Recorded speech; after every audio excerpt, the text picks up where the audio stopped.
Visualize a world where each and every one of your thoughts are being observed, where individualism is completely discredited and your identity is dictated not by who you consider yourself to be, but the person that the system believes you should be. That sounds like some form of science fiction, right?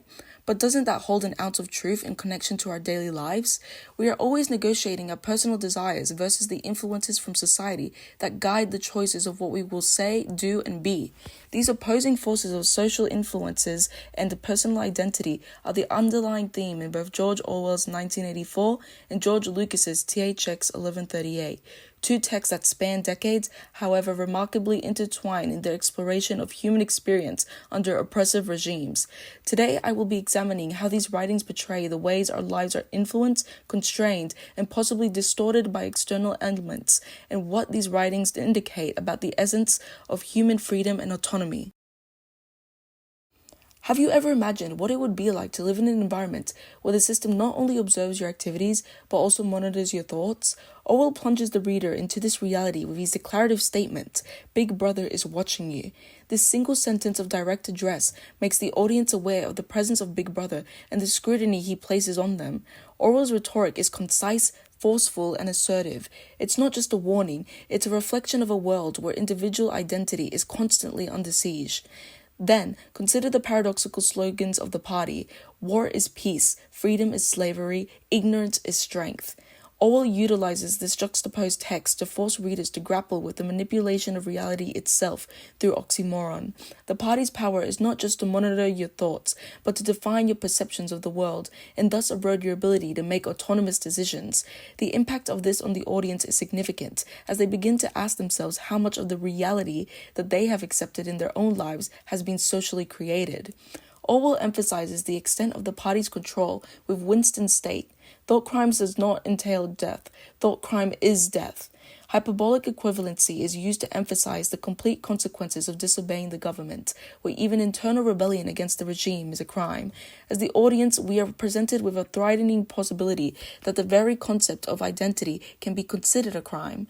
Individually and collectively, these tools illustrate that the far-reaching nature of totalitarian influence, demonstrating that human experiences, including what we think, how we feel, and what we believe, are significantly influenced by the social environments in which we exist.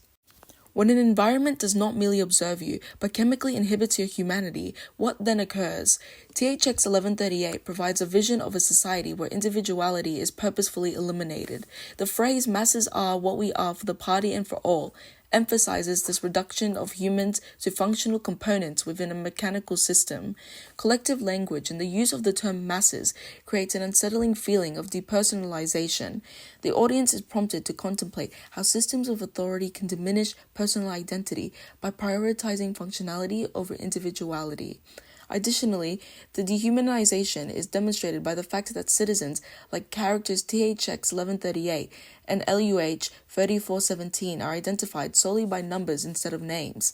When the robotic police refer to THX as Unit THX 1138, the visual and linguistic representation of using only numerical designations to identify individuals strips away the identifiers of historical significance, emotional connection, and unique qualities, clearly exhibiting how identity is diminished by societal expectations. Lucas demonstrates the tension between who we are naturally and the roles that society assigns to us. Most strikingly, the statement, "the individual doesn't matter, only the collective matters," reinforces the ideology of conformity. The statement is presented with a stark, definitive tone and without lack of nuance, stating the complete surrender of the self to the expectations of the collective. As viewers, we are compelled to ask ourselves, at what price do we adhere to the expectations of society, and how does that adherence affect the way we experience life itself? Although the futuristic setting of THX 1138 seems extreme, it parallels many real-world expectations of conformity, reminding us that identity is never formed in isolation. However, Orwell illustrates the ways human nature has a way of resisting even the most oppressive structures. Orwell explores this fragile yet persistent desire for autonomy through Winston's perspective. He notes, "If there is hope, it lies in the proles." The reference to the proles is both foreboding and contrasting. It implies that the proles could potentially revolt against their oppressors. The audience recognizes that the natural human need for independence cannot be completely suppressed, no matter how many systems are designated to extinguish it. Winston's declaration of "freedom is the ability to say that 2 plus 2 equals 4" represents the struggle for independent thought. Winston asserts an unchangeable fact, crystallized in a society where truth is controlled by the government. Through his declaration, Orwell emphasizes that the identity of individuals and their ability to think independently are linked. The audience is encouraged to reflect upon the importance of truth and independent thinking in forming human experiences. However, the story does not suggest naive optimism. In the haunting ending, Winston declares he loved Big Brother. The irony here is devastating. The regime has removed not only dissent, but also the capability for the individual to rebel against it through the use of psychological manipulation and systemic tyranny. Orwell's juxtaposition of Winston's original rebellion with his final surrender provides the audience with a harsh realization that social influences can be so formidable that even our greatest desires for freedom can be undermined. This strain between one's internal truth and the external pressures for conformity is at the core of understanding human experiences under totalitarianism and surveillance. Whereas Orwell demonstrates the external suppression of individuals, Lucas scrutinizes the internal control of them. The state in THX 1138 does not simply monitor humans' actions, it modifies biological processes to ensure compliance as some form of biochemical tyranny. The digital priest, OMM0000, ominously declares, "Let us be thankful. Be thankful that we have an occupation to fill. Work hard, increase your production, avoid accidents, and be happy." The constant rhythmic recitation of orders and demands that mirror a corporate chant eliminate individuality and agency. The audience feels the monotony and dehumanizing force of the control through tone. There is also the voice of the bathroom cabinet, which instructs in a flat mechanical tone. If you feel you are not properly sedated, contact 348-844 immediately. Failure to do so will lead to prosecution for criminal drug evasion. The bureaucratic warning, using a formal legalistic register and threatening punishment, turns national human emotions into crimes.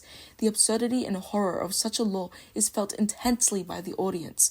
Emotion becomes a liability, and sedation becomes mandatory mental repression.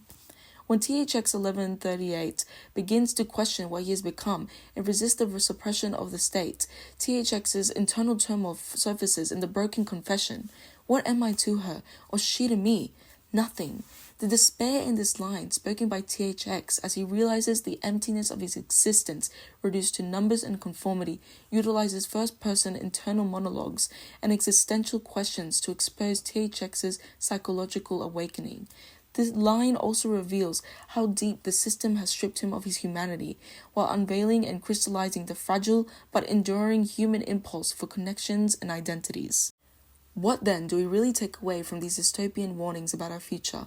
In both 1984 and THX 1138, we observe that the human experience is invariably shaped by its surroundings, created, pushed, and molded by those systems that construct, shape, and govern human experience.